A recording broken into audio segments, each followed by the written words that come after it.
శ్రీ గురు దత్తాత్రేయాయ నమః. 2025 ఫస్ట్ 3 నెలల్లో ధనుస్సు రాశి వారికి ఎలా ఉంటుంది? ఇక్కడ రాశి ఫలితం అంటే గోచార ఫలితాన్ని బట్టి మనుష్యుడికి నెల నెల ఎలా ఉండబోతుందన్నది మనం తెలుసుకోవచ్చు. అలాగే నేను అదైపోతుంది ఇదైపోతుంది ఆ ఇబ్బంది అవుతుందని చెప్పనమ్మా. చిన్న చిన్న విపత్తులున్న దానికి పరిహారాలు కూడా చెప్తాను ఈ వీడియోలో. ధనుస్సు రాశి వారు శని అనుగ్రహం చేత ఆరోగ్యంగా ఉంటారు. అనారోగ్య సమస్యలు తగ్గుతాయి 2025లో. అయితే మార్చి వరకు ఒక ఫలితం ఉంటుంది. మార్చి తర్వాత ఆరోగ్య సమస్యలు వస్తాయి. కానీ ఇప్పుడు మనం మార్చి వరకు చూసుకున్నట్లయితే ఆరోగ్య సమస్యలు పెద్దగా ఇబ్బందిని పెట్టవు. అలాగే ధనుస్సు రాశి వారికి రావాల్సిన డబ్బు డిలే అవ్వటం, రాకపోవడం, లోన్లు రిజెక్ట్ అవ్వడం, వీసా రిజెక్ట్ అవ్వడం ఈ 3 నెలల్లో జరిగే ఫలితాలు. అంటే ఈ 3 నెలల్లో పెద్దగా గ్రహబలం ఇక్కడ గురువు షష్టమంలో ఉండడం, శని తృతీయంలో ఉండడం, రాహుకేతువులు కేంద్రాల్లో ఉండడం, ఓవరాల్గా ఒక శని అనుకూలత ఉంది తప్ప ధనుస్సు రాశి వారికి ఇంకా మిగతా గ్రహాల యొక్క అనుకూలత చాలా తక్కువగా ఉంది. విదేశాలకు వెళ్ళడం అంటే ఏ పనిలో అయినా కూడా ఆటంకాలు సంభవిస్తాయి.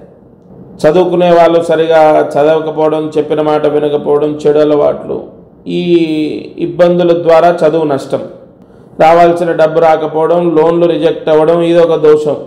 ఉద్యోగం చేసే వాళ్లకు పెద్దగా మార్పేం లేదు, యథావిధిగా ఉంటుంది. అయితే కొత్తగా ఉద్యోగ ప్రయత్నాలు చేసే వాళ్లకు అత్యద్భుతమైన ఫలితాలు కూడా ఏం లేవు. ఓవరాల్గా ధనుస్సు రాశికి గ్రహ బలం లేదనే చెప్పాలి. అయితే దైవ బలము ఉంటే కాపాడబడతారు. అంటే ఏంటి? ఏ వ్యక్తి అయినా కర్మని అనుభవిస్తున్నాడు అంటే గ్రహదోషం, పూర్వజన్మ పాపాన్ని బట్టి ఫలానా టైంలో పుడతాడు, గ్రహ బాధితుడు అవుతాడు. అదే గ్రహదోషం, కర్మదోషం. అయితే దైవ బలం చేత కర్మని జయించవచ్చు. మంత్రాధీనంతు దైవతం.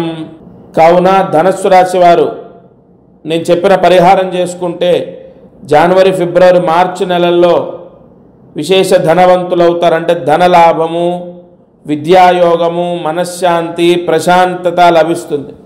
ముఖ్యంగా వివాహం అవ్వాలి, వివాహ ప్రయత్నం చేస్తున్నాం అన్న వాళ్ళకు కూడా కొన్ని ఆటంకాలు ఉన్నాయి, కొన్ని ఇబ్బందులు ఉన్నాయి. ఓవరాల్గా ఏ పని తలపెట్టినా పని ఆగిపోతూ ఉంటుంది.